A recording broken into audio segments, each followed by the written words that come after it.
Freunde, ich habe vor kurzem ja einen Song rausgebracht namens Fliegen. Willst du da mal die hochdeutsche Übersetzung sagen, bitte? Fliegen. Exakt. In meinem Song ist es aus Verb gemeint. Das Wort kann man aber auch aus Nomen verwenden. Ne? Und was bedeutet es dann, wenn es heißt, die fliegen? Dann ist es? Die Fliege. Danke, so. Jetzt haben wir unsere hochdeutschen Wellensittiche wieder was beigebracht. Schön, dass ihr da seid und Respekt, dass ihr da seid. Stimmt. Ich hatte gestern nämlich eine Begegnung mit selbiger Fliegen und ich darf sagen, wir haben uns unseren Tag beide, glaube ich, anders vorgestellt. Oh nein. Die Fliegen und du. Ja. Ich war gestern unterwegs mit BR Puls als Moderatorin für einen Beichtstuhl. Alle, die neu dabei sein, hört doch mal die alten Folgen, dann darfst du das schon wissen. Auf jeden Fall. Haben wir da Draht bei der Wahl zur bayerischen Bierkönigin. Und wir haben quasi, bevor die Veranstaltung losgegangen ist, da Draht. Waren da also bei dieser Wirtschaft und da haben sich schon Leute auf der Terrasse eingefunden. Das heißt, ich hatte auch schon ein paar Zuschauer und ich habe dann so einen Moderationstext in Kamera sagen müssen und in dem Moment, wo ich sage, Servus, da ist der Hans Bavaria, keine Ahnung, fliegt mir eine Fliege direkt ins Auge rein und die ist da verendet. In deinem Auge? Es war ein unfassbar langer Prozess mit Gott. auf mich gerichteter Kamera und lauter Augen, die mir gerade zuschauen. Es war unfassbar weh, du, aber ich hab mir selber nicht helfen können, weil ich so lachen hab müssen gleichzeitig, weil das so peinlich war. Alles hat getränt. Ich wollte einfach nur raus aus dieser Situation. Aber hey, BR Beichtstuhl, gönn mal ein Outtake-Video vielleicht.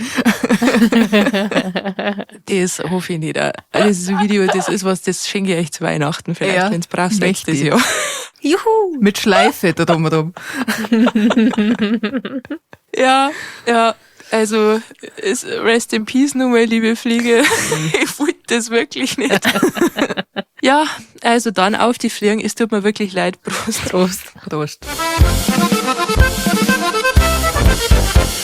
Wellensittich Stammtisch. Wellensittich Stammtisch. Wellensittich Stammtisch. Wellensittich Stammtisch. Wellensittich Stammtisch. Und damit herzlich willkommen, liebe Wellensittiche. Schön, dass ihr auch diese Woche wieder da seid zu einer neuen Folge vom Wellensittich Stammtisch. Hockt euch her. Wir freuen uns, dass ihr da seid. Also, willst du dir nicht vorstellen? Dann stell ich uns doch gern vor. Ich heiß nicht Resi, doch hol mich mit dem Traktor ab. Wer aber wirklich Resi heißt, ist Res. Servus, Res. Das gibt's ja nicht. Servus. Und ihr werdet es nicht glauben, liebe Wellensittiche, sie ist tatsächlich das letzte Mal abgeholt worden. Das erste Mal mit dem Bullock. Stimmt. Von der Verena. Das bin ich. Servus. Servus. Wir posten euch das wunderschöne Video natürlich in Story, damit ihr da auch live dabei seid bei diesem wunderbaren, magischen Moment, wo Dres endlich mal Bullock fahren hat dürfen. Ja. Und diese wunderbare Amazonenstimme, die dritte im Bunde, die ihr hier noch hören könnt, das ist der Hans Bavaria. Grüß dich. Habe die Ehre. Ach, schön. Wir möchten uns natürlich wie immer bedanken bei euch für euer ganzes Feedback. Ihr habt uns ultra süße Nachrichten geschrieben. Ich weiß nicht, ob das an meinem sehr romantischen Liedl lag, dass ihr alle da in der Stimmung wart, aber ihr habt uns fast zum Warner gebracht ein paar Mal. Vielleicht auch nicht nur fast. Also danke für diese ganzen lieben Nachrichten. Natürlich auch immer für die Kommentare und für die ganzen 5-Sterne-Bewertungen. Wenn du das noch nicht gemacht hast, gönn doch. Merci, schmeckt uns gut. Ein Feedback darf man gern vortragen, einfach auch nur, damit alle anderen auch vorgewarnt sind. Danke dafür. Ich habe ja in der letzten Folge erzählt, dass ihm mit dem Gedankenspiel Einwegkameras auf die Tische zu verteilen bei meiner potenziellen Hochzeit. Und der Jens kann da aus erster Hand berichten, wie das dann so läuft, wenn man das tut. Zwar hat er geschrieben. Guten Abend, die Damen. Ich, alter Cis-Mann, höre euch von Folge 1 an. Warum? Keine Ahnung, aber ich muss dauerhaft lachen. Jens, da geht's ja nicht auf, nur, Jens. nicht nur dir so. Naja, mach Wir weiter. müssen lachen. Thema Hochzeit und Einwegkameras. Wir hatten auf unserer Hochzeit 2004 Einwegkameras. Die haben wir auf die Tische gelegt. Absicht war, lustige Bilder zu erhalten. Ja, da bist du aber brattelt worden, so wie ich. Ich kenn's, ich weiß, ich kenn das Gefühl. Die Idee war quasi in unseren Köpfen innen drin. Das Ergebnis? Viele Penisse beim Bieseln. Warum? Zwei Frecker im Alter von 5 und 9 haben sich die Kameras geschnappt und die männlichen Gäste am Klo in Nahaufnahme abgelichtet. Das muss erst einmal gehen. Ja, aber wenigstens waren sie die besoffenen Typen selber. Ja, Hab ich kurz ja, Angst das gehabt. stimmt. Aber es ist so ein richtiger Bazi-Move, finde ich. Das finde ich richtig sympathisch. Der Jens meint, deshalb Obacht mit die Kameras, habe die Ehre Jens. Ja, typisch bayerischer Name. Merci, Jens. Vielen Dank. Für diese Geschichte. Ja, wirklich wahr. Sehr Und schön, ich ja. möchte zum Anfang noch was sagen. Wir freuen uns über jeden Wellensittich. Uns ist es wurscht, wie alt ihr seid, wo ihr herkommt, was ihr, keine Ahnung, was für Haarfarbe ihr tragt. Das ist uns alles richtig, richtig wurscht. Hier ist jeder Wellensittich willkommen in diesem Schwarm. So nämlich. So nämlich. Es ist auch jeder Fan wertvoll, um auf einen Kommentar einzugehen, den wir auf Social Media gekriegt haben, wo wir gefragt haben, ob ob die Oberpfälzer da sind. Wollten Ja. wir ja wissen, aufgrund dessen, dass wir überlegt haben, ob wir einen Live-Termin auch in der Oberpfalz mal machen und uns Ja. eben unsicher waren, ob wir da so einen größeren Saal vollbringen darten. Deswegen haben wir gefragt, seid ihr da, liebe Oberpfälzer? Ergebnis, kurz, ja, sie sind da, sie sind sogar sehr stark vertreten. Also vermutlich Jawohl. werden wir mal bei euch aufkreuzen irgendwann. Auf jeden Fall hat ein Wellensittich, oder ich weiß nicht, ob es ein Wellensittich war, wahrscheinlich schon, unter den Kommentar geschrieben, was? Nicht genug Fans? Ich dachte, jeder Fan ist wertvoll. Ja, Ich glaube, das war ein Troll. wahrscheinlich. Es war kein Wellensittich. Aber trotzdem, ja. ihr seid jeder alle Fan wertvoll. ist Nur, dass ihr wertvoll. es wisst. Jeder Fan, der 200 Tickets kauft, ist wertvoll. Wertvoll. Mir geht's nämlich nicht um viel Leute im Publikum, sondern nur um viel Geld. Eben. Also, die 200 Tickets müssen weg. Oh mein. Wenn jeder ein paar mehr nimmt, ist kein Problem. Und dann bist du uns auch extrem 200 Mal wichtig. So einfach geht's doch. Ja, ist eine einfache Rechnung eigentlich, gell? Ja, gut, dass wir drüber geredet haben. Ja, und die Wellensittiche sind uns nicht nur wichtig, sondern vor allem in dieser Folge, da ich es gern so machen, weil wir haben ja die letzte Folge vorproduzieren müssen, weil der Räder ja keine Zeit gehabt hat. Das heißt, wir haben uns jetzt ja quasi podcast-technisch, wir drei, nicht gehört. Und ich möchte jetzt mit die Wellensittiche auch so machen, dass wir jetzt einfach so deren, also weil wir alle zusammen, all die Schulfreunde, die sie ab und zu mal noch sehen. Und dann muss man sich aber brutal viel verzeihen, was in der Zwischenzeit passiert ist. Da muss man sich erst einmal updaten, ewig lang. Ja, ja. Und das dann wir heute machen, also wir daten euch jetzt quasi ab, wo es in die, oh Gott, das ist so schlimm, okay, was sie in die letzten 2 Wochen bei uns so zugetragen hat, vor allem natürlich beim Räder, das wollen wir natürlich wissen, warum der abgesagt hat. Ja. Und ihr müsst dasselbe machen, also was ist passiert bei euch? Habt ihr eine Prüfung gehabt? Gab's einen ersten Kuss? Eine Trennung? Katzenbabys? Sind Küken geschlüpft? Neuer Job. Habt ihr eine brutal lustige Wurst geschissen? Das bitte mit Fotobeweis. Nein, auf gar keinen Fall. Wenn dann schon richtig. Oh nein. Je nachdem, was euch wichtig ist, was euch so widerfahren ist, was ihr geschafft, geleistet habt, der uns doch mal updaten.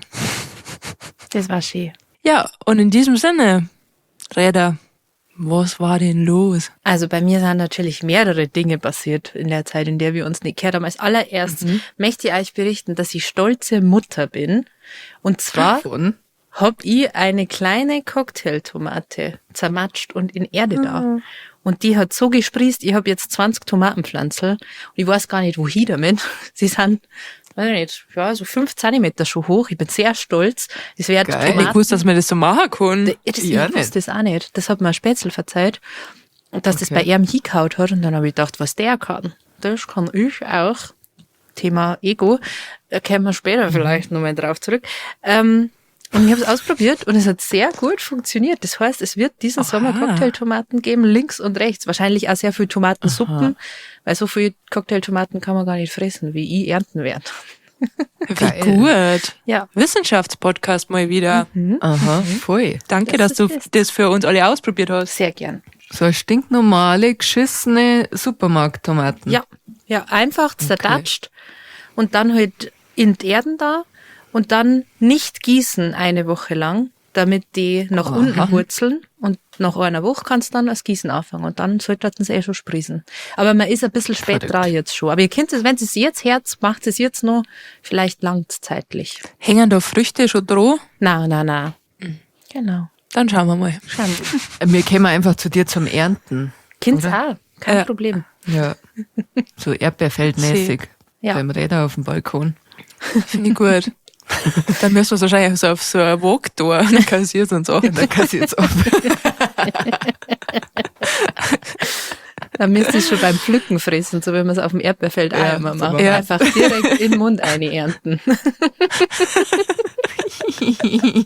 Ich habe außerdem noch ein Service-Announcement, das mir selber von einem Wellensittich zugetragen worden ist. Liebe Miriam, du hast uns geschrieben, dass endlich wieder Zeit ist.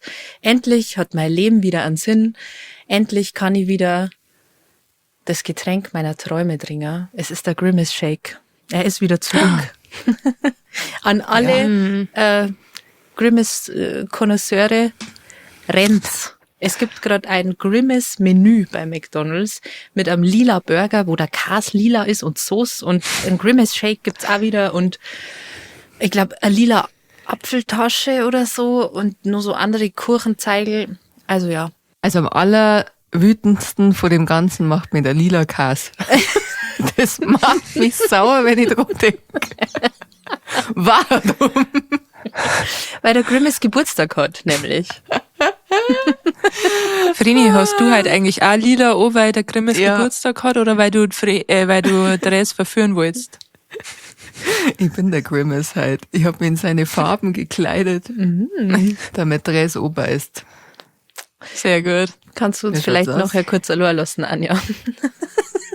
Ja, Vrini, magst du das bitte nochmal sagen und dazu sagen, ich hab mich halt in mein Shirt von Stravanza geschmissen, in mein lilanes. Ich hab mir Weil gedacht, darauf wollte ich sagt's hinaus. ihr jetzt. Schon klar, dass du da drauf hinaus wolltest. Ja, aber was soll ich dir dann Geil. sagen? Die Hilfe von Stravanza. Zum Beispiel. Okay, gut. Was war die Frage? Das ist von Stravanza. Merkst du selber. Fertig macht's ihr wie halt.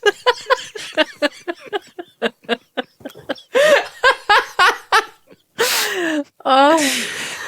Ja, also, liebe Wellensittiche, falls ihr mal eine Werbung bei uns buchen wollt, ihr merkt es eh. Doch, das wäre gut. Stand jetzt haben wir 2 Folgen im Monat frei, da könnt ihr nur Werbung machen mit einer Firma. Dann sagen wir zum Beispiel auch sowas wie, Stravanza hat echt eine super Qualität und das ist nicht einmal gelungen. Nein. Es sind geile Shirts, die nicht knittern. Kleines So. Service-Announcement. Praktisch. Ende der Werbung. Wow, Profis sind wir ja. Ja gut, das war jetzt aber eine spontane Werbung, das haben wir vorher Ja, nicht abgesprochen. Muss man daher. dazu sagen. Ich habe ja auch nicht wissen können, dass du dir halt das lila Stravanza-Shirt ausgesucht hast, nur damit du hier einen Räder scharf machst. Ja, toll. Das tut ein bisschen weh. Da bringe ich einen Song extra für die raus. Über unsere Liebe und dann sowas. Naja. Ja, der Shakira hast verzeiht, dass du ihn für sie rausgebracht hast. Ja. Darum bin ich mir halt nicht Aber- sicher, wem du das noch alle verzeihst. Ja, das ist ein Punkt für die. Ja. Ich weiß nicht, ob ich da das glauben kann. Was war nur los bei dir, Res? Gut, nachdem wir das mit dem Grimace durch haben, der darf mich übrigens niemals so behandeln. Der darf niemals jemand anderem verzeihen, dass er einen Song, also, naja. Egal. Ja. Abgesehen. Der ist berühmt. Ich darf auch niemals sagen, dass ich einen Song für dich geschrieben habe, Res, wenn ich ihn nicht für dich geschrieben habe. Ihr schreibt gar keine Songs, also jetzt hört's einmal auf, gell? Ich hab dir schon mal einen Song zum Geburtstag geschrieben. Und der Verena auch. Ja, stimmt. Wie gegen der? Den kann ich leider nicht singen, weil sonst müssen wir GEMA zahlen. Das glaube ich nämlich nicht, weil du hast da einfach einen Song von mir umgeschrieben. Nein, es war der Mia Julia Mallorca-Song. Ja, für die Verena, aber für Ja. mich hast du einfach ein Lied von mir umgeschrieben. So, ja, das stimmt. Anja schreibt ja auch schön. immer ihre Songs für mich zum Geburtstag. Das stimmt. Ich habe auch schon komplett neue Songs für dich geschrieben. Ich habe irgendwann mal vor Jahren angefangen, dir Songs zum Geburtstag vorzusingen und halt über die Verena zu singen. Und dann hat Verena das jedes Jahr erwartet. Das habe ich eingefordert, da bin ich nicht so. Zu Recht, aber auch. Da waren aber sehr geile Banger dabei. Da waren nur Banger dabei. Nur Banger. Ja. Ja. Und da möchtest du mir jetzt halt unterstellen, ich hätte Fliegen nicht für die geschrieben. Naja, liebe Okay, Wellensittiche, glaubst hört es euch du. doch nur mal an und schaut's mal. Hört's ganz genau hin, dann hört ihr das raus, dass das für Verena ist. Ja. Naja. Bevor das hier ausartet in ein Handgemenge und hier durch den Ja. Bildschirm durchgeschlagen wird, erzähle ich von meiner sportlichen Senfmission, die ich letztes Wochenende hinter mich gebracht habe. Ich habe ja in der letzten Folge meine Senflieferung gezeigt, die mit der Bus gekommen ist, die ganzen kleinen Elektrolyt-Senfbackerl. Und da haben wir schon erzählt, dass ich die brauchen werde für eine große Senfmission, auf die ich gehe. Und sagen wir es mal so, der Senf hat mich brutal fierig gekriegt. Ich habe beim Münchner Megamarsch mitgemacht. Das ist ein Marsch, bei dem sie, ich glaube, es waren über 3000 Leute, getroffen haben, um 100 Kilometer zum Latschen. Von München bis nach Garmisch war die Strecke. Ja, genau. Und weil ich gewusst habe, also das Ziel war gewesen, diese 100 Kilometer, was lacht er? Weil ich die ganze Zeit dran denken muss, dass die Anja gesagt hat, Volldeppen. 3000 Volldeppen sind den Marsch gegangen. Jetzt kriegen wir wieder böse Nachrichten. Ne? Ich mein das nicht böse. Ich mein's Bayern lieb. sagt man schnell mal voll Depp. Eben. Das war lustig. Okay, red weiter, ja. sorry. Ja, ich habe den Vater verloren. Der Senf hat die Ach Vierte so. gekriegt. Ja, genau. Das Ziel war gewesen, diese 100 Kilometer innerhalb von 24 Stunden zu schaffen.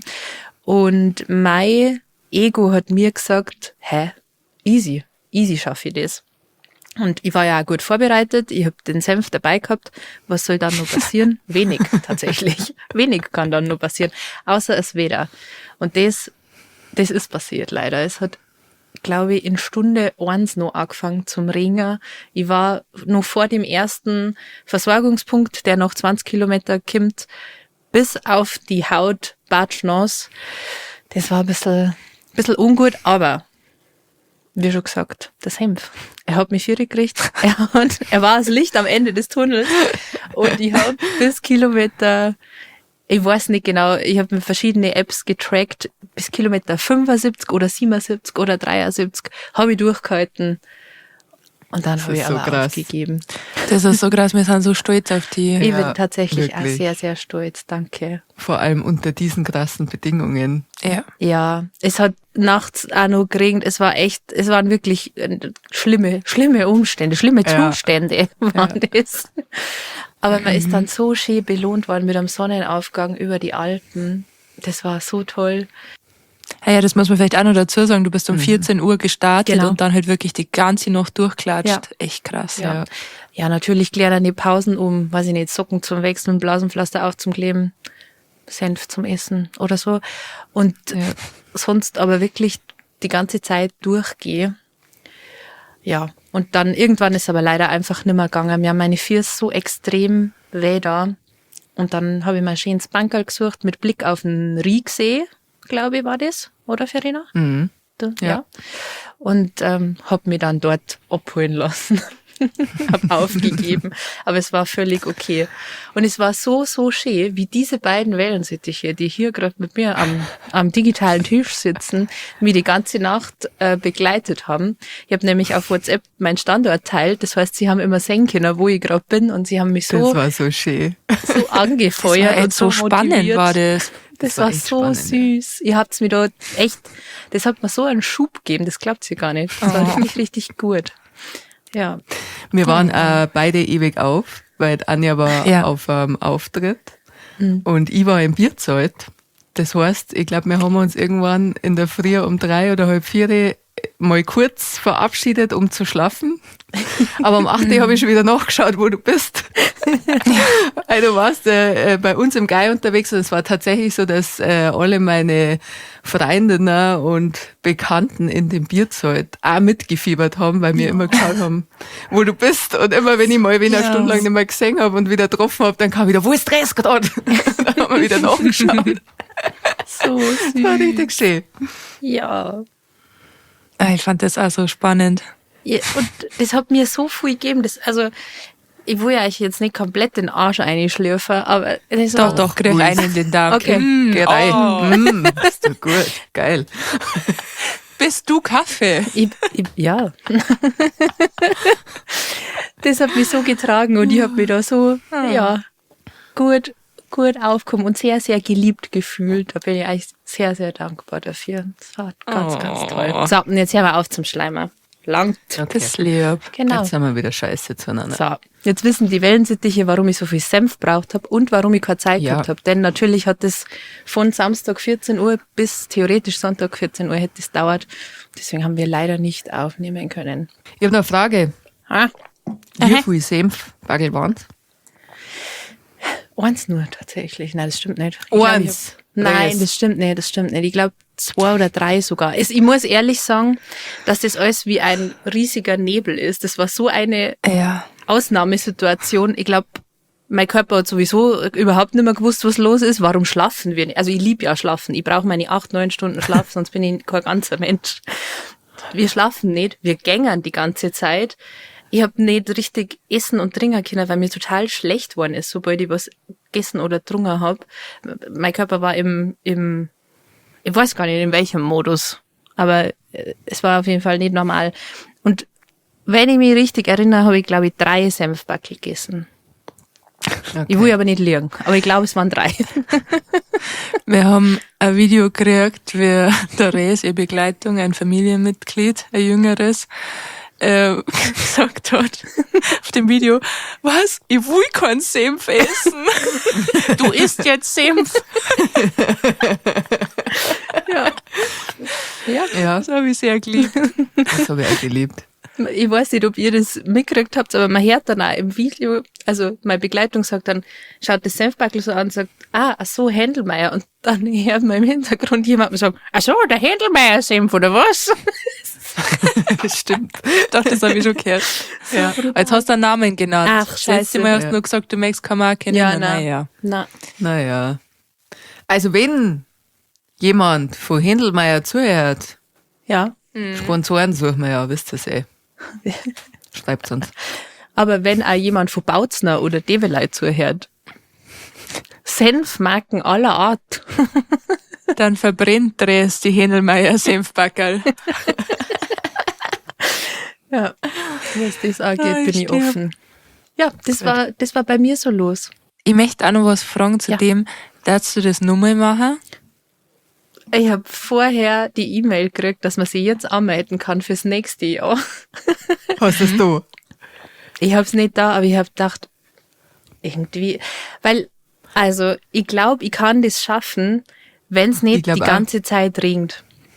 Ja. Weil das hat wirklich meine Motivation so abgezogen und das hat mir ja definitiv langsamer gemacht. Und wenn ich schneller gewesen war und nicht so batschnass die ganze Zeit, also es war echt Ja. schrecklich, dann glaube ich, ist es locker drin. Ich glaube, ich kann 100 Ja. Kilometer in 24 Stunden gehen. Ja, ich glaube auch. Ja. Ich bin bereit Ich glaub für auch. nächstes Jahr, wenn es das nochmal Aber muss man das irgendjemand beweisen? Ist die Frage. Ja. Das ist tatsächlich eine gute Frage. Hast du gerade gesagt, du bist dabei, Vreni? Ich? Ja, nicht zu Fuß. Virtuell. Am Handy. Du meinst die Freiwillige als Tribut. Gottes Willen. Ja, der Anja und mein Traum war es ja eigentlich gewesen, es war ein bisschen traurig, dass wir verhindert waren. Ja, Dass wir uns ja. mit Campingstühle an den Wegrand hocken und dann immer wieder ein paar Kilometer uns weiterfahren lassen und uns dann wieder hier Ja. hocken und quasi immer vom Rand her anfeiern und uns nebenbei einen ansaufen. Das war schön gewesen. Das war so schick gewesen, aber auch nur bei schöner Wetter eigentlich. Ja, Ich glaube, da hätte ich aufgegeben. Ich glaube, da hätte ich gesagt, bitte nehmt's mir einfach die mit. dazu guckt. Ja. Dann lieber nicht. Im Ziel vielleicht. An einer Stelle, das war Ja. schon schön gewesen. Ja. Naja, das war echt schick gewesen. Naja, Respekt auf jeden Ja. Fall nochmal bei voll. dieser Kälte und Regen und generell so weit gehen ist schon wild Ja. und dann auch nicht schlafen und es ist alles wild. Es war ist- wirklich ja. gut, aber es war sehr schön. Ja. Muss man für sowas 80 Euro zahlen? Ich weiß nicht. Macht das vermutlich ein Volldepp? Vielleicht. Man weiß es nicht. Ja. Für eine Depper die Urkunde am Ende. Das T-Shirt ja. muss man sich selber kaufen, haben wir erfahren. Tatsächlich. Aber wir haben der Resa, ich bin ein Volldepp-Shirt gemacht, wenn sie es geschafft Ja. hätte. ja. Es Also hätte man muss ich eigentlich nur mal mitmachen. Nur fürs Shirt. Ja, dass das Shirt kriegst. Ich möchte auch, dass du nochmal mitmachst. Ich fand's wirklich Ja. spannend. Das war wirklich cool, ja. Hat richtig Spaß gemacht zum Zuschauen. Ja, vor allem, weil wir selber ja nicht gehen haben müssen. Ja. Corinne. Ja, ja, Wir haben nur gesehen, wie sich der Standort bewegt. ja.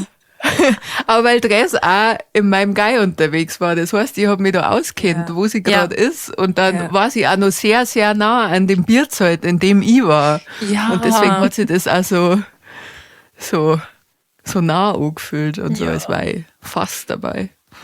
Nur immer die schwarze Wand gesehen vom Bierzelt aus, die schwarze Wederwand, wo ich mir denkt habe, oh Gott, da ist Dress drin. Die Da auch. bin ich durch. Ja. Ja, Ja, wild. wild. Vreni, was war denn bei dir los? Naja, ich weiß nicht, ob ihr es schon mitgekriegt habt, die letzte Viertelstunde, aber ich war im Bierzelt. Echt, was hast du da gemacht? Ich habe das letzte Wochenende 3 Tage im Bierzelt verbracht. Das war wundervoll. Ja. Schön. Was habe ich da gemacht? Ich war an einem Brassabend, wo ich nebenbei Dress beobachtet habe. Und habe da geschrungen, getanzt und gelacht. Und sehr viel Aperol gesoffen. Das hört sich für mich jetzt aber gerade Weißbier. nicht nach einem Grund an, nicht meine Freundin zu besuchen. Hast du da gearbeitet? Nein, habe ich nicht. Ich habe da Aha. gesoffen. Ich sag's nur. Das war der Grund. Saufen war der Grund.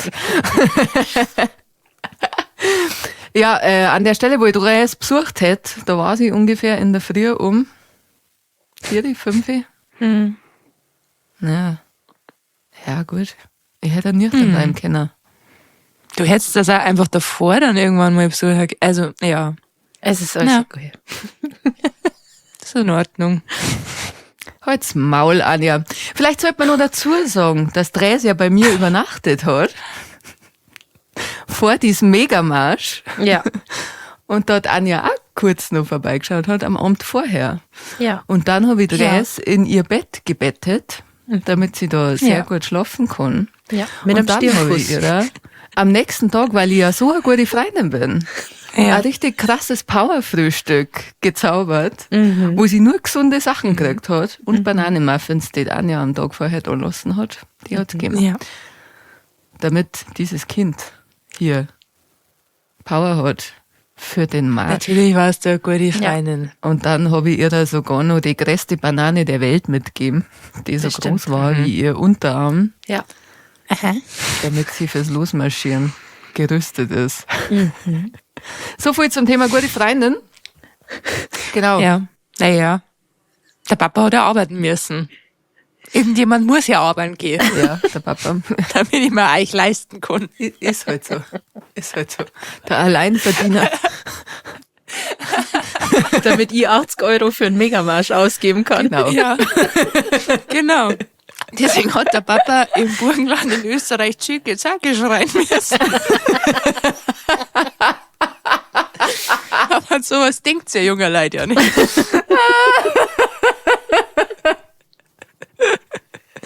Das ist so schön. Tschicke. Aber jetzt habe ich Ja. dich unterbrochen bei deinen Bierzeittagen. Was war denn noch? Nein, ist okay. 3 Beim Tage. Fest- Ein Tag Prassamt und dann? Tag der Nachbarschaft. Da gab es sehr viel Weißbier an der Weißbierbar. Das war fantastisch.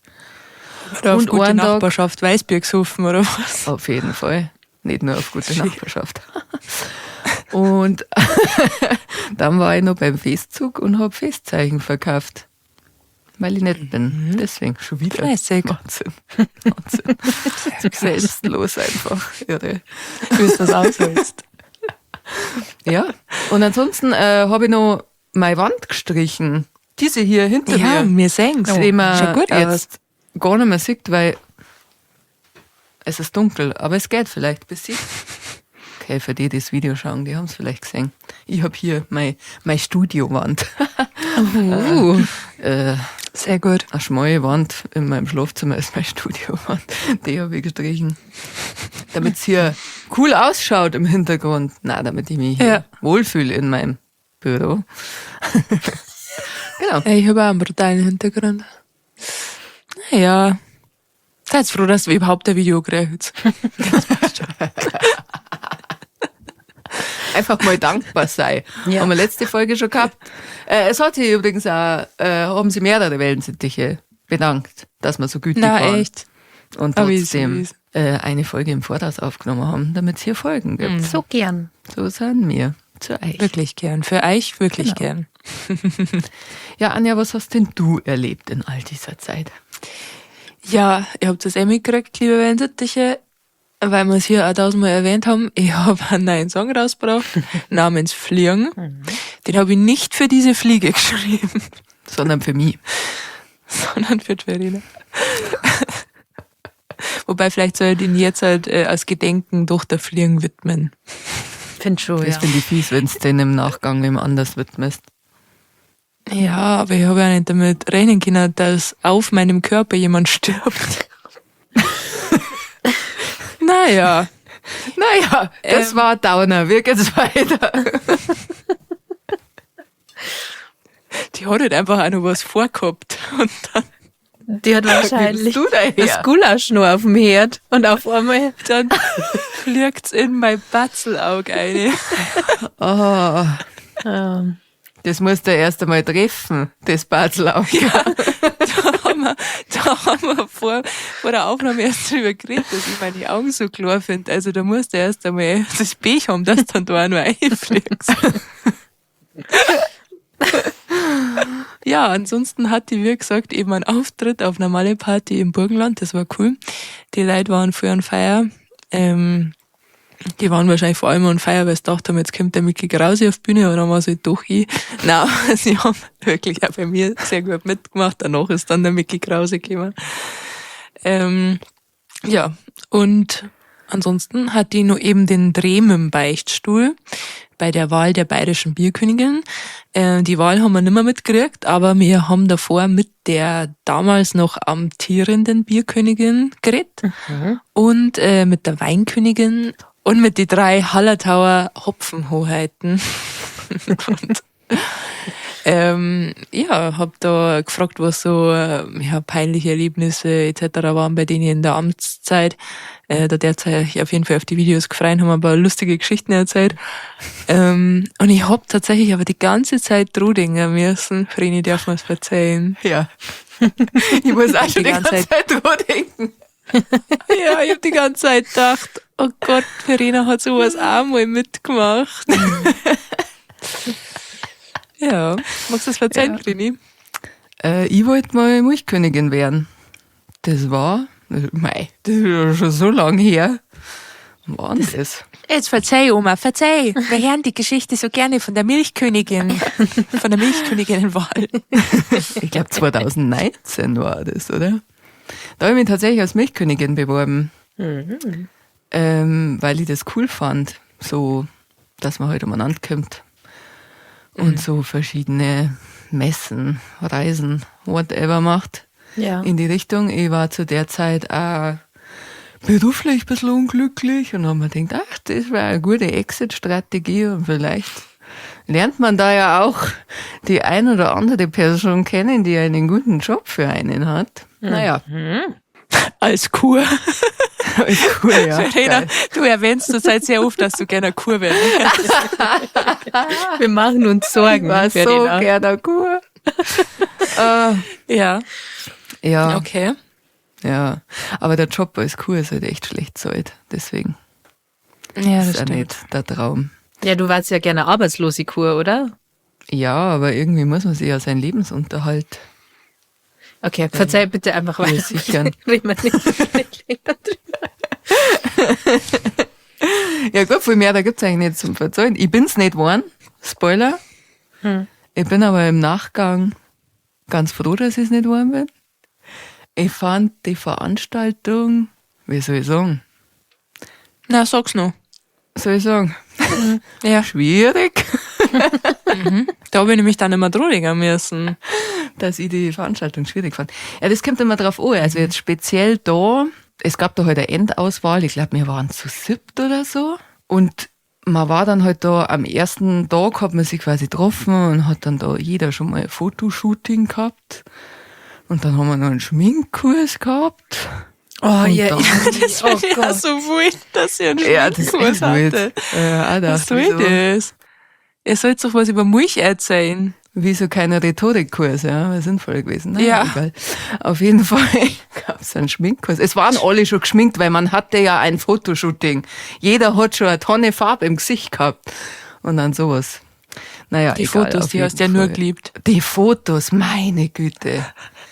Also für das, dass die von einem professionellen Fotografen gemacht wurden, Ja. ich habe noch nie in meinem ganzen Leben noch nie so unfassbar schiere Bilder von mir gesehen wie die. Ich habe immer nur den USB-Stick, wo das drauf ist. Und manchmal schaue ich den an und denke mir, es gibt's nicht. Es gibt's. Oh Gott. Ich darf gern sagen, wir blenden euch ein Beutel ein, aber nein, es geht nicht. Ja, Verena hat wirklich unvorteilhaft Also- da ausgeschaut. Also, Unvorteilhaft ist ein großes Wort. Also, das war ja nur, der hat immer gesagt, strahlen, strahlen, strahlen. Und wenn dir jemand sagt, du sollst strahlen, dann lachst du ja so unnatürlich sehr dort so. Ja, schaut Ja. ja mehr aus wie so eine Pferdefresse, wie schön. Naja. und schon wieder willst du Dress von dir überzeugen. Irgendwie, ja, ich halte mich schon zurück. Also ganz ehrlich, Stadt werde ich eifersüchtig. Du merkst es. Ah. Irgendwie vor ein paar Folgen waren ja die Anja und ich noch die Eltern und Dres als Kind, aber neuerdings Ja. seid ihr beide die um mich werben. Gefällt mir auch, Ja. die Rolle so zwischen euch. Für mich. Sag ich nicht nein. Sag ich nicht, nein, mag ich ja, wenn ich begehrt bin. Oh Gott. Ja, wir würden die gerne mal kennenlernen. Übrigens, das war das was, aber du hast ja deinen Facebook-Account gelöscht, gell? Ich? Oder hast du den reaktiviert? Also sind da auch noch die alten Nein. Nachrichten dabei? Ich hab nichts gelöscht. Ach so, meinst du, wegen die Milchköniginnen-Nachrichten? Weil da Ach du war nämlich Scheiße. Verena eine heiß begehrte Junggesellin. Stimmt. Oh ja. Ja, das Klientel ist halt auch, also seid's mir nicht best, liebe Bauernbuben, aber da, wenn's, also als Frau in der Landwirtschaft, Verena da, ist ja selber ein Bauernbub. ich bin selber Bauernbub, ja, da, ja. Da machst du Wenn dir man- nichts vor.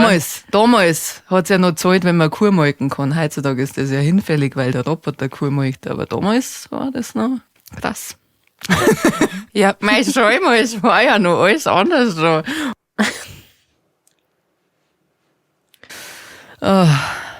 Das ist eine ganz eine wilde Phase meines Lebens gewesen, muss ich sagen. ich hab die Phase schon gern mögen. Also, ja. Ja. Also wegen den Nachrichten, das war lustig. Das war quasi Liebesbriefe, mal wieder in Real Life. Ja. Live, das stimmt. Naja. Ja, ich bin keine Milchkönigin geworden, war dann aber auch nicht best, dass ich es nicht geworden bin, weil auch, da war dann abends noch so eine Veranstaltung mit Essen und so und da waren halt auch viele Leute aus der Branche und da war es irgendwie auch so, das waren sehr viele ältere Herren da dabei und ich habe die ganze Zeit immer nur gehört, mei, sind das hübsche Mädel, mei, so hübsche Mädel, da müssen wir ein Foto machen mit denen hübschen Mädel. Es ging sehr viel um hübsche Mädel.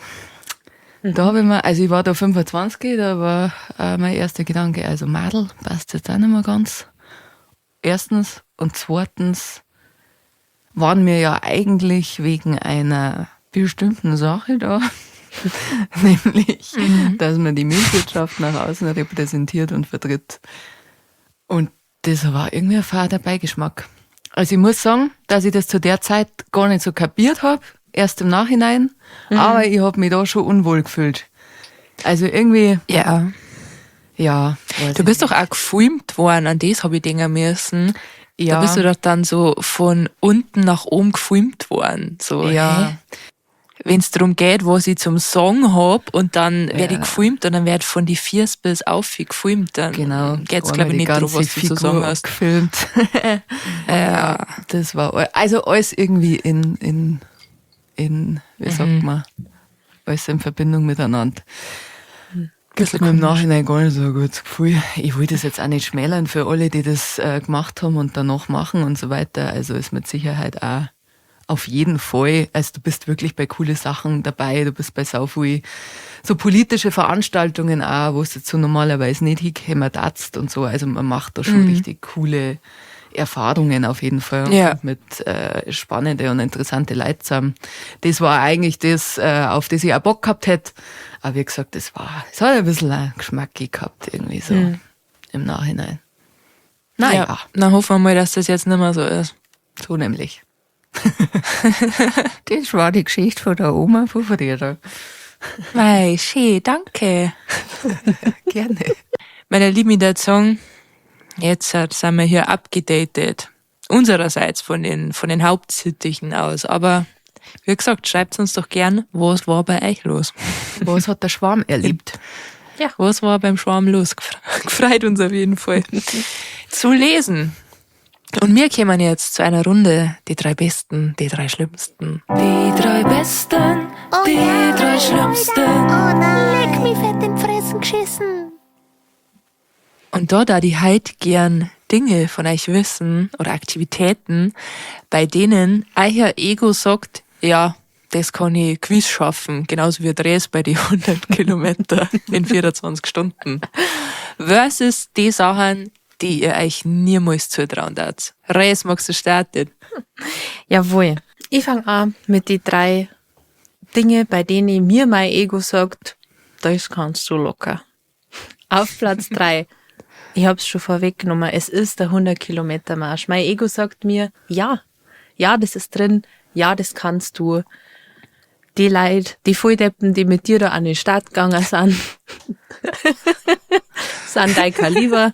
Das ist drin. Das schaffst du. Auf Platz 2 ist ein Beruf, in dem ich absolut keine Expertise habe, aber von dem ich denke, das kann ich auf jeden Fall. Und das ist U-Bahn-Fahrerin. Da bin ich mir ohne Beweis sehr sicher, dass ich das locker kann. Kennt man denn auf das? Ich weiß nicht. Das habe ich einfach im Gefühl. Sitz mir in der U-Bahn, ich steuere da die überall hier. Ist gar kein Ding. Und ich meine das auch nicht despektierlich U-Bahn-Fahrerinnen gegenüber, aber ich denke einfach, ich war gemacht für den Job. Das kann ich. Sagt mir mein Ego, das kann ich. Gut. Und dann habe ich noch Platz 1 für euch. Die Sache, von der mir mein Ego sagt, das kann nicht so schwer sein, das kannst du. Und es ist Latte Art. So schönes Muster in den Milchschaum machen bei Cappuccino. Irgendwas meiner, ein Gesicht oder so. Locker. Hab ich immer relativ schlechte Noten in Kunst gehabt? Ja. Sagt mir mein Ego trotzdem, das kannst du auch. Ja. Kannst du überhaupt die Milch so schön aufschäumen? Natürlich nicht. So feinporig. Weil ich habe ja keine so eine Maschine. Aber wenn ich die richtige Maschine hätte, gar kein Problem. Okay. Ja, dann nur zu, du kannst das gerne mal bei mir daheim ausprobieren. Das machen wir das nächste Mal, wenn ich bei dir bin. Dann mache ich dir einen wunderschönen Latte Art. Ja, da freuen wir uns drauf. Das halten wir filmisch fest für euch, liebe Wellensittiche. Das befürchte ich auch. Gut, dann gehen wir zu die 3 Dinge, bei denen mir mein Ego sagt, das solltest du lieber lassen. Das kannst du, glaube ich, nicht so gut. Auf Platz 3 ist ein Flugzeug steuern. Also, Ja. da die einfach komplett zusammenbrechen. Ich habe als Flugzeugpassagierin schon immer so Momente, wo ich mir denke, oh Gott, wenn ich mich jetzt ein bisschen zu sehr einsteige in die Situation, in der ich gerade bin, dann flippe ich, glaube ich, aus und muss in der Tüten atmen. Und ich denke, das ist einfach nichts, was eine Pilotin also als Eigenschaft haben sollte. Die Verantwortung über so viele Menschenleben, das kann ich nicht. Und wenn dann nur in einem U-Bahn-Tunnel, also in der Luft. Ich würde es auch komisch finden, wenn sie die Pilotin sexuell angezogen fühlt vor dem Airbus, deswegen Ach ist das so, okay. ja, das ist natürlich auch ein Problem. Ja, das ist der eigentliche Und ich Grund. finde es auch schwierig, dass du uns das verzeihst, Ja. weil wir haben das ja noch ungefähr 40 Stunden Flugzeit mit dir. Ja, ihr solltet das wissen. Ihr solltet diese Papiertüten bereithalten, wenn ich hyperventiliere. Okay, gut. Gut. Auf Platz 2 der Dinge, von denen mir mein Ego sagt, das solltest du lieber lassen. Ich glaube, mein Ego liegt ein bisschen, aber mein Ego sagt immer, das ist eine Parklücken, in die du rückwärts, seitwärts einpacken müsstest. Das lasst lieber. Ich kann das eigentlich. Ich habe das in der Fahrschule ja immer richtig gut gemacht. Aber in freier Wildbahn, wenn ihr eine Parklücke seht, bei der man rückwärts, seitwärts einparken muss, sagt mein Ego, nein, das riskieren wir nicht. Dann muss ich leider vorbeifahren. Genau. Und auf Platz 1 der Dinge, von denen mir mein Ego sagt, lass lieber, ist, und da habe ich ein bisschen Angst, weil das wird dieses Jahr auch noch der Fall sein, auf einer Bühne stehe. Wenn ich mir das vorstelle, da möchte ich ganz dringend weglaufen. Ganz weit. Deswegen kann es sein, dass ihr uns im September in einer Konstellation erlebt, in der mich 2 andere Menschen auf diese Bühne ziehen müssen und dann auf dieser Bühne fixieren müssen. Weil, weil mir da ein bisschen in die Hosen scheiß. Na und? Ui. Mal. So, dann auf der Bühne zum sein, das macht mir schon Spaß. Also, bin ja nicht umsonst hier ein Wellensittich-Podcast. Ich mag ja auch Aufmerksamkeit, so ist ja nicht. Aber dieser Moment, kurz bevor man auf Bühne muss, da muss die dicke Slip-Einlagen am Start sein. Ich glaube, die brauchen wir generell. Ja, wir sind leider in einem Alter, wo wir die generell brauchen. Naja.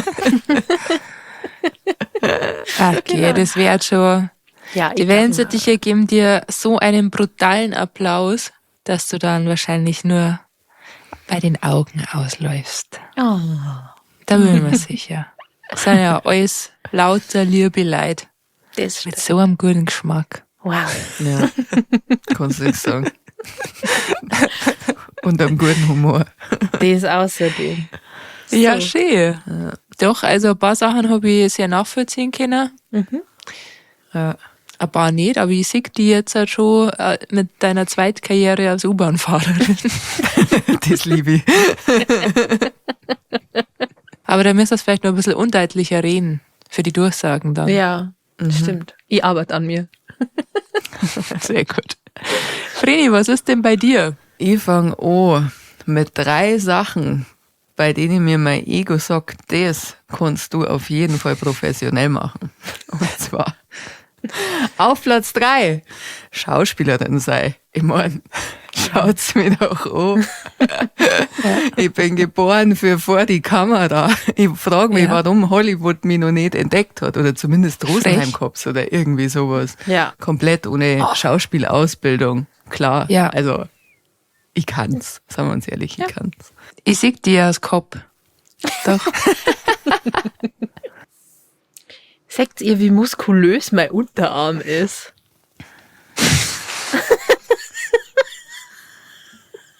Schau jetzt mal. Was? Schau mal hin. Viech. Okay. Okay. Na gut. Passt schon. Ah, jetzt hat. Ja, ich hab's. Na, sag gerne Nummer für die Wellensittiche. Ach so, das war eigentlich nur für euch. Aber seht ihr das? Seht ihr, wie brutal muskulös... Also er ist auch... Seht ihr das? Wir singen das. Ich weiß gerade nicht, wie Unterarme ausschauen. Ich weiß nicht, ob das die... Na, so schaut meiner aus. Na, ja, doch. Jetzt sehe ich es. Danke dafür. Okay.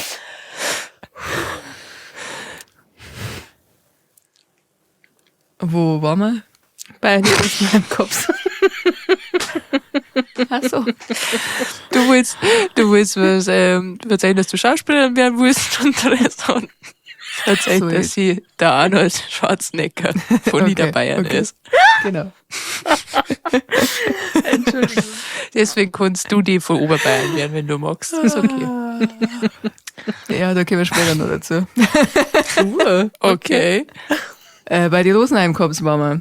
Ja. Bekannte von mir ist tatsächlich Kommissarin bei die Rosenheim-Cops. Cool. Die Michaela Weingartner, aka Julia Beck, Kommissarin Julia Beck, von die Rosenheim-Cops. Ich möchte ihre Schauspielausbildung auf gar keinen Fall schmälern, aber ich kann es trotzdem. So, ich kann's. Ja. Sehen wir Ja. Natürlich. Oh Gott. Auf Platz 2 der Dinge, von denen mir mein Ego sagt, dass ich das auf jeden Fall kann, ist Ja. Gleitschirmfliegen. Na, Hab ach ich Mann. seit Jahren einen Gutschein zum Gleitschirmfliegen in meinem Schrank da drüben. Da drin Ja. liegt er. Da links neben Ja. mir, der Gutschein. Grüße an meine Punani-Gang. Danke für den Gutschein. Ich habe ihn immer noch nicht eingelöst. Aber ich weil kann, mich wenn nicht ich trau. wollte. Aber ich bin mir sicher, ich kann, wenn ich will. Also du darfst einen Tandemflug hinkriegen, geh mit, ja. Aber du traust dir auch zu, dass du allein fliegst. Ja, Das ist so krank. Verena. also Na. ich sehe ein, dass ich das vorher ein bisschen üben muss, aber Ja, da war ich sehr froh drum. ich traue mich ja eh nicht, also beruhigt dich. Kathi, meine Freundin oder unsere Freundin von die Desperate Brass Wives. Servus, Sehr gute Kathi. Gruppe. Die hat mal gemeint, dass ich mit ihrer einen Kurs machen kann, da zum Gleitschirmfliegen lernen. Da hat sie gemeint, da war ich die richtige Ansprechpartnerin. Okay. Und ich bin ja schon so, dass ich eigentlich zu allem Ja sag, aber Ja. da habe ich mir ausnahmsweise sagen müssen, das kannst du schön selber machen. Also. Und ich weiß nicht, ob ich das erzählen darf. Ich muss sie fragen, ob das in Ordnung geht, sonst müssen wir es rausschneiden. Aber sie hat mir dann erzählt, wie das lief. Und sie hat sich auf jeden Fall noch nicht genug vorbereitet gefühlt in dem Moment, wo sie dann wirklich losgeflogen ist. Und ich so, hast du das da Gott. gemacht? Ja. Oh Gott. Aber sie hat Todesangst gehabt die ganze Zeit. Okay. Perfekt. Also war richtig entspannt. Ja. Na, ich super. hätte das gewiss nicht in dem Moment. Na. Ich kann das. Ja, du kannst das. Ja, weißt. Ich bin schon sehr lang sehr angefixt vor dem Thema. Das liegt an deinem Radlfahrer-Dasein. Weil Gleitschirmflieger, die Radlfahrer der Lüfte sind auf Los Brutalos. Ja, vielleicht ist das so ein Ding. Ja, ein Bekannter von mir macht das und den habe ich schon mal sehr ausquetscht, aber naja, es kam nie so weit. Aber ich konnte es. Ja, irgendwann wärst du vielleicht auch mal nur ein Radlfahrer der Lüfte. Bestimmt. Wenn das so ein Ding ist. Naja, machen wir weiter. Auf Platz 1 der Dinge, von denen mir mein Ego sagt, das kann ich auf jeden Fall. Habe ich euch erst vor kurzem verzeiht, ich bin in ein sogenanntes Rabbit Hole gefallen. Auf Instagram hier Videos durchgewischelt. Calisthenics heißt es. Gesundheit. Mit dem eigenen Körpergewicht krasse Dinge machen. Also so Ich im Klimmzüge. Swingerclub.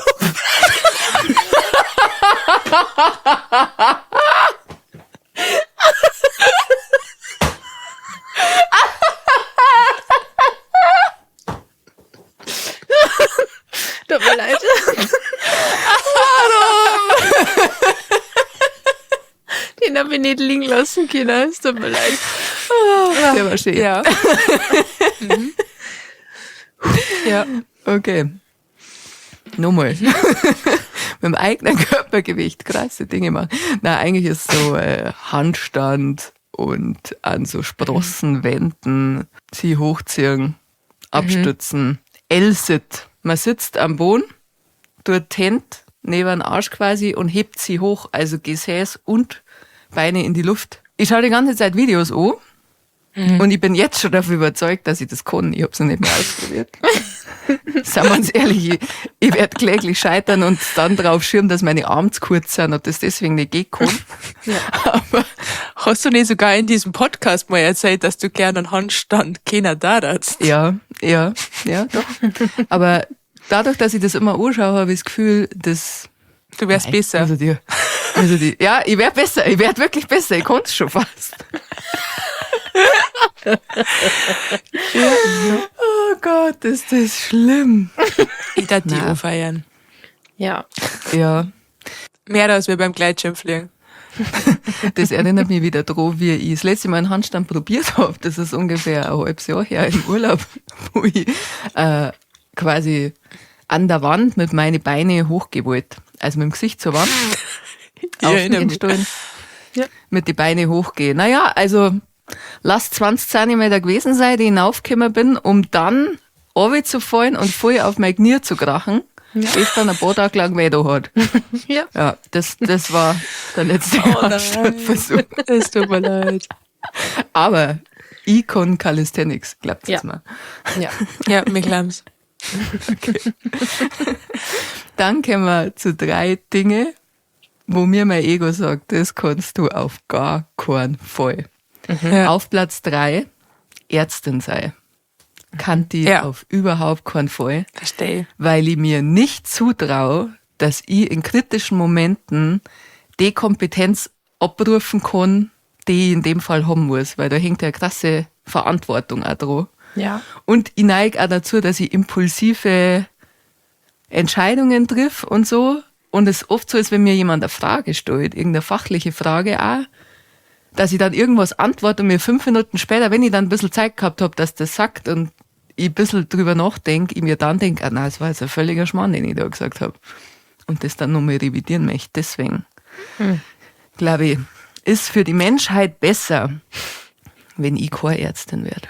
Ich finde den Grund spannend, weil ich hätte auch dasselbe gesagt mit der Ärztin, aber halt, weil ich mir nicht zutraue, jemanden aufzuschneiden.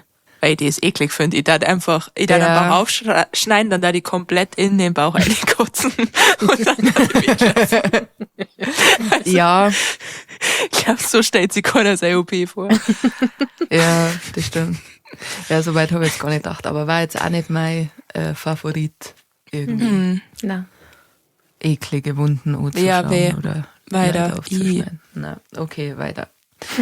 Danke an alle, die das machen und drauf haben. Ja. Ihr seid cool.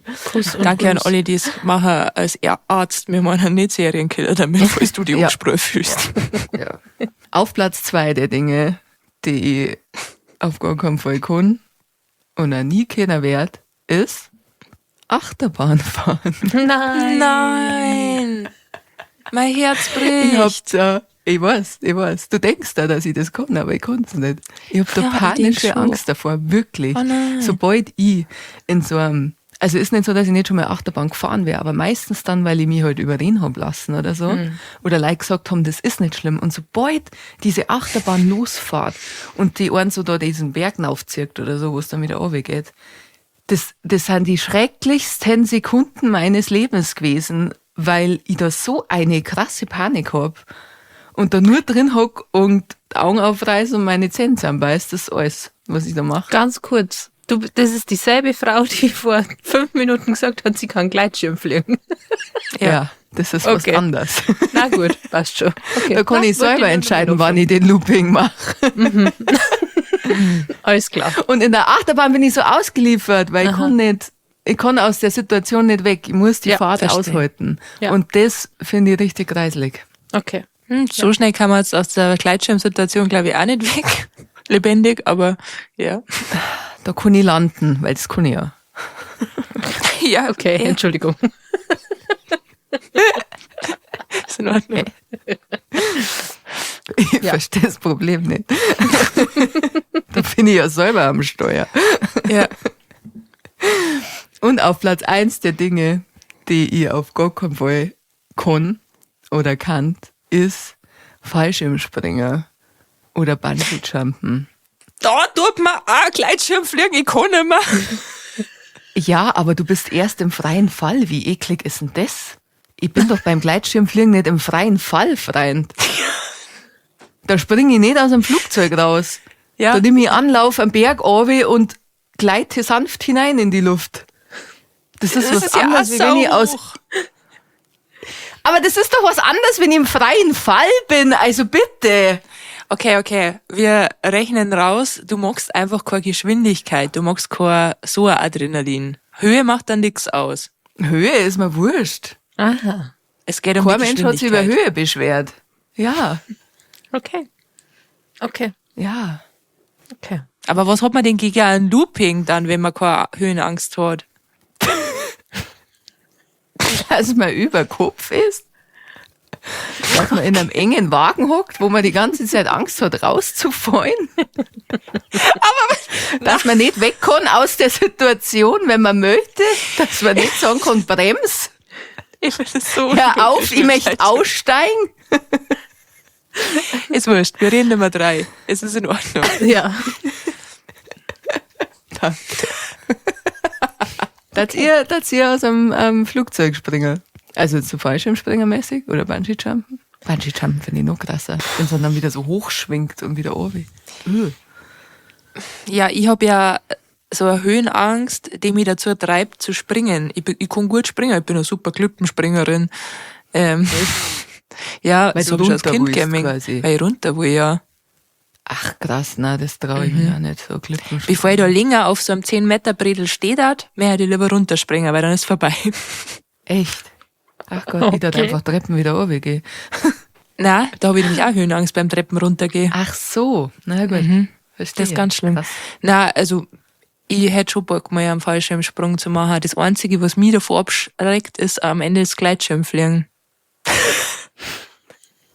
Ich liebe ja Adrenalin, ich liebe Schnelligkeit, ich mag Beschleunigung, ich stelle mir das richtig geil vor. Ich stelle es mir zwar aber auch so vor, dass sehr viel Fliegen in meinem Gesicht verenden, aber Ja. Das war beim Radlfahren auch. Das ist gut nicht, das Argument. ja, da sind wir wieder bei den Radlfahrer der Lüfte.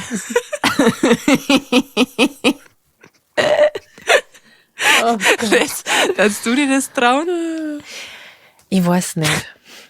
Ich glaube nicht. Also, so ein kleiner Teil von mir denkt sich, ich möchte schon mal wissen, wie es ist, aber ich glaube, man darf mich nicht aus diesem Flugzeug rausbringen. Man ist da ja an jemand anderen dran geschnallt und hat dann keine Wahl. Ja. Man ist so, Ja. Die Person springt dann einfach. Aber weiß ich echt nicht. Ja, da habe ich jetzt schon weiche Knie. Ja. Antonia ist ja fliegt ja auch ganz gern Gleitschirm. Tandem zumindest. Der Anja, ihre Tourbegleiterin. Die hat nämlich letztes Mal an deinem Geburtstag, Anja, zu mir gesagt, das machen wir miteinander. Meinen Tandemsprung einlösen. Ja, viel Spaß euch. Ja, Wir warten dann unten auf euch. ich wollte gerade sagen, ich hoffe, ihr holt es uns ab. Ja, mein Schulfreund Felix, danke nochmal an die Felix, hat mir für mein Songpromo ein Video von sich geschickt. Der fliegt so Schneegleitschirm, also nicht so für die Landschaft, für die schöne Aussicht, sondern wirklich, der macht dann da Loopings und so und geht auf Geschwindigkeit. Und ich fand die Aufnahmen richtig cool. Also ich schaue sowas schon gern, aber ich hätte mir das nie im Leben traut. Also von dem her echt respektvoll, die das machen. Ist bestimmt schön, ich glaub's auch. Aber ich glaube, ich will es nicht rausfinden. Anja, was sind denn die 3 Dinge, wo dein Ego sagt, das kann ich auf jeden Fall, und wo du dir denkst, lieber nicht?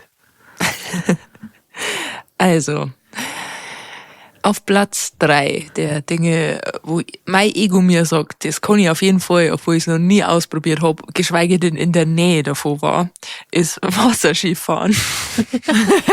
Und ich bin nicht einmal eine besonders gute Skifahrerin. Also ich bin schon mehr die Hüttenskifahrerin, die halt Skifahrt, um dann auf der Hütte zu hocken.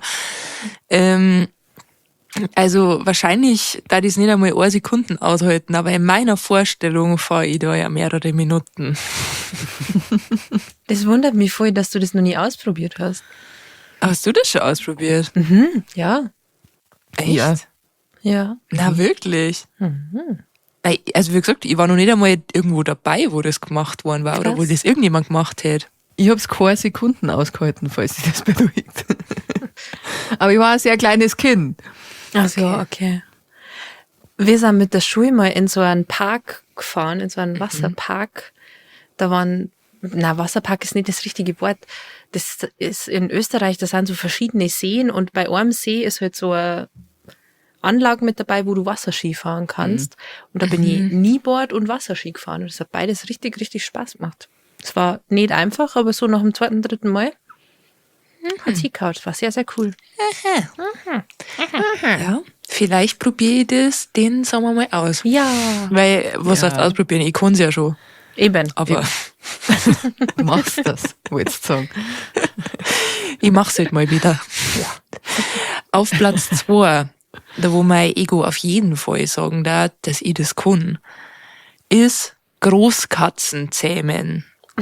Was man jetzt so verhalten mag. Also nicht, dass ich es jetzt vorhabe oder so, aber in meiner Vorstellung kriege ich es extrem schnell hin, dass ein Tiger oder ein Löwe mir das Pfötchen gibt. Ah, Pfötchen vor allem. Ja. Die sind ja so klein und süß. Ja.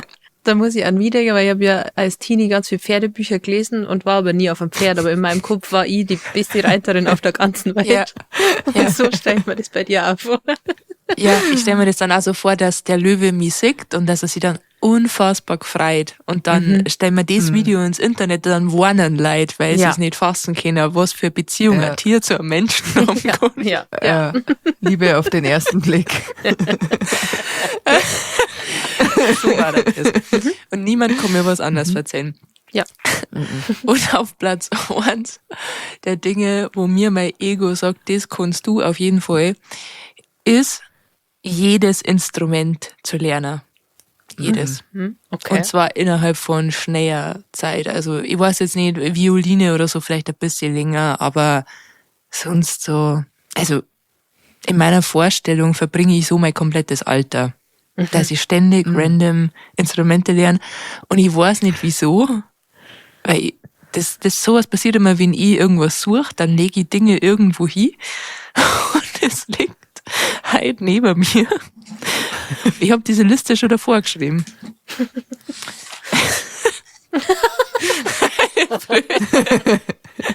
Die ich nicht spielen kann. Die hat meine Mama irgendwie daheim mal rumliegen gehabt und ich kann Blockflöte spielen, aber das hat ein komplett anderes Lochsystem. Aber ich werde da jetzt was drauf spielen. Ja, bitte. Aber was ist das für eine Flöte? Ich weiß nicht, ich hab das Ding auch schon seit Jahren nicht mehr im Mund gehabt. Wie gesagt, das war so eine Okay. Art Spielzeug dann von uns. Ah, Es hat auch da kein Loch. Also, hinten. aber ich kann es ja spielen. Ja, ich bin Ja, gespannt. sag. Achtung. Ja.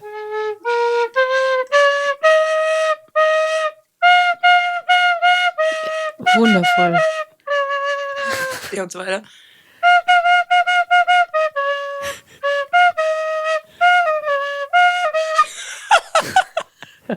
Ich sag's so. Na, fantastisch. Es war ganz, ganz toll. Ich bin ein bisschen traurig, weil bei mir ist leider nichts durchgekommen durch die Kopfhörer. Aber ich meine, alle meine Entchen erahnt zu haben, kann das sein? Aber ich glaube, wir schneiden nur das zweite ein, das war das Wichtige. Übrigens, der Old O, einer von den Rapper von Los Podalos und ich, wir träumen auch davon, dass wir irgendwann mal nur ein Wirtshausmusik zusammen haben. Wir sind dann ein Zwergsangel, die dann so zwischendrin Zither und halt Akkordeon spielen, Zürich.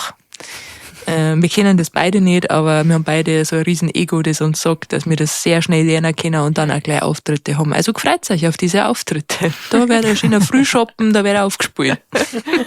Falls ihr nur wen am Hackbrett braucht, wir haben da ja schon mal drüber geredet, ich finde, das Hackbrett ein sehr cooles Instrument ist. Ich war dabei. Niemand findet das Hackbrett cool. Es Lasst ist mich halt wirklich... mitspielen. Mein Gott. Du darfst mitspielen, aber das ist nicht cool, das Instrument. Das kann man nicht so stehen lassen. Na gut.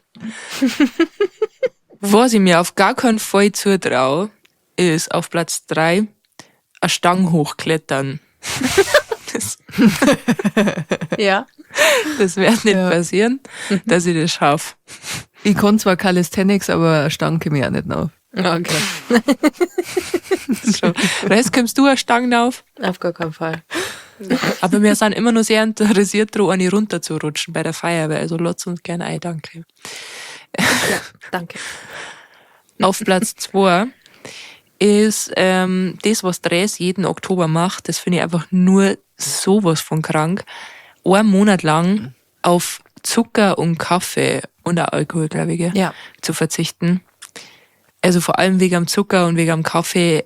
Ich glaube, ich wäre so drecksfad, ich wäre so sauer die ganze Zeit. Ich wäre unausstehlich. Na, das kann ich mir nicht vorstellen. Da sehe ich ja, da habe ich keine Ambitionen. Ähnlich wie mein Platz 1. Und da wollte ich eigentlich gleich Schirmfliegen sagen, aber wir haben zu viel drüber geredet, das sage ich jetzt nicht mehr. Okay. Da sage ich jegliche sportliche Aktivität, wo sie eine Anja Bafaria denkt, voll Depp. Also jede ungefähr. Das stimmt nicht. Ich finde die meisten Sportarten toll. Ich meine so Sachen wie halt eben so der 100-Kilometer-Marsch in 24 Stunden, wo ich mir halt denke, das muss ich überhaupt keinen beweisen. Dass ich dafür nur 80 Euro zahle, habt ihr nachschupfen. Dass ich einen Strick gehe, die ich ja ohne die gehen kann, ohne die Leute.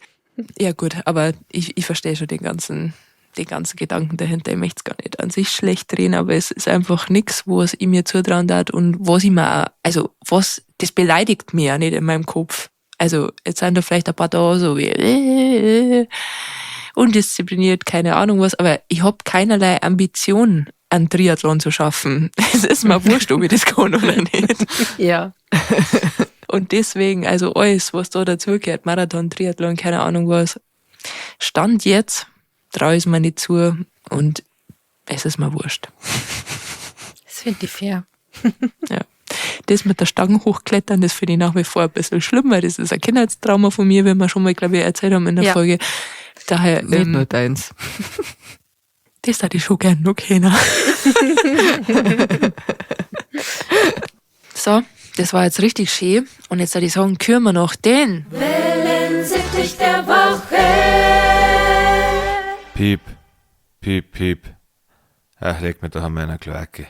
Liebe Wellensittiche, die Aufregung ist mal wieder groß. Irgendwie sage ich immer das Gleiche an der Stelle, gell? Aber Ja, heute heute mal müssen wir was auch. Kreativeres einfallen lassen. Ne? Okay, halt mal. Na, Schmarrn, ich bin ein Gewohnheitsmensch, bitte sag dasselbe. Das gibt mir Struktur in meinem Alltag. Okay. Liebe Wellensittiche, lasst's mir ran, ihr seid mal wieder unfassbar aufgeregt. Wer ist diese Woche der Wellensittich der Woche? Einen von euch können wir erlösen und ich sag's euch, es ist ein ganz besonderer Wellensittich, denn wir euch, wenn ihr ganz gute Wellensittiche seid, bestimmt schon aufgefallen ist, wird hier in letzter Zeit videotechnisch auf Social Media sehr viel geballert. Also ihr kriegt hier zurzeit mehr als 7 Videos pro Woche. Also einfach auch dafür vielleicht einmal Danke sagen. Da sind wir nicht so, da geht's mir gerade gar nicht drum. Aber was das Coole ist, es gibt so einen Wellensittich, der das sehr, sehr schätzt, dass hier so viel Material kommt und der dem wirklich so gut wie kein Video auskommt. Wenn er nicht da ist, dann wundern wir uns schon, aber dann kommt er meistens irgendwann noch. Und zwar bist du das. Walter, du coole Sau. Vielen, vielen Dank für deinen Support. Du bist diese Woche unser Wellensittich der Woche. Juhu. Wir schreiben dir eine Nachricht und dann sagst du uns deine Adresse und dann macht sie der Postsittich auf den Weg zu dir. Danke. Merci. Und wenn ihr irgendwann mal der Wellensittich der Woche seid, wo jetzt dann wisst ihr doch, was zum Tor ist. Wir brauchen es euch doch eh nicht erklären. Und es stehen auch viel auf unserer Liste, daher schaut's mal. Ein bisschen Bargeld, dann kommt's vielleicht nach oben. Ja. Oder mal einen Kasten Bier umgelassen oder so. Mal ein bisschen kreativ werden. Der Res wollte einmal ein Pudel haben. Haben wir bis heute noch keins Das gekriegt. hat mich tatsächlich gefreut. Ja. Ich sag's bloß, gell? Einfach Naja, einmal auf das hören, was die Chiefs-Sittiche sagen. War angebracht. Danke. Alle können es nicht malen, aber wollen ein Pudel gemahlen kriegen. Ja. So sind unsere Egos. Deswegen wollen wir ja auch eins kriegen, von wem das geht. Außerdem, alle können nicht malen, finde ich eine Frechheit an der Stelle von dir. Kannst du malen? Finde ich frech. Besser wie du. Ja, das ist aber auch keine Kunst. also vielleicht können wir nächstes Mal ja die Geschichte erzählen, wie wir einmal mit der Anja Activity gespielt haben und kein Mensch der Welt erraten kann, was sie so zeichnet. Ich fand, das war klar. Aber okay. Ja, naja. Naja. Liebe Wellensittiche, damit kämen wir auch schon zum Ende dieser wunderschönen Folge. Vielen Dank, dass ihr mit dabei wart und ihr müsst jetzt ganz kurz stark sein. Ich halte euch einen Flügel, wenn ich das sage. Gibt's mir mal? Gib her jetzt. Leis hast du ja auch. Naja, liebe Sittiche, nächste Woche habt ihr eine Woche Urlaub von uns. Wir nehmen keine Folge auf. Wir machen eine Woche Pause. Aber dafür sind wir die Woche danach auch wieder da. Okay? Ja. Wir schaffen versprochen. das. Wir versprechen euch das und jetzt das. lasse ich auch wieder los, weil irgendwie habe ich das Gefühl, es klebt ein bisschen. Also, Und ihr kennt's. Also ihr habt zwar dann Pause von den reizenden Damen, außer der Reda kommt mit. Vreni ist nämlich leider nicht da. Ihr kennt's hier. Einen sollte ich auf jeden Fall sagen. Am 4.6. an dem Feiertag, an dem Donnerstag, spiel ich nämlich mit meinen Brachsmädels in Westendorf. Mit dabei sind auch noch Los Brutalos und der Luca Dante Spartafora. Also es wäre ein geiler Partyabend. Schaut euch vorbei. Dann trinken wir auch halbe zusammen. das macht sie auf jeden Fall. Und falls ihr uns darüber hinaus noch vermissen solltet, ihr wisst, wo ihr uns auf Social Media findet. Wir heißen überall Wellensittich Stammtisch, YouTube, Instagram, TikTok, Facebook. Da sind wir überall. Da werden Videos geballert, wie ihr jetzt gerade gehört habt. Und wir brauchen euch da in die Kommentare. Bitte. Da lassen wir bitte, euch nicht danke. hängen. So. Also lasst ihr uns auch nicht hängen. Macht es gut. Streamt Fliegen von Anja Bavaria ganz, ganz fleißig. Ja, danke. Und wenn's uns vermisst, dann hört einfach die alten Folgen. Und wir hören uns in 2 Wochen wieder. Bis Also dann, dahin. mach's gut. Was noch hat. Servus. Also dann, Dings, schöner Ja. Urlaub. Für euch. wie geht's? Na, ihr dürft jetzt, ja, Sag einen schönen Gruß. Reden wir anders mal wieder. also bis, gell? ja, Okay. genau, also, Alles klar. Also dann. Super. Also. ja. Blöde Sau.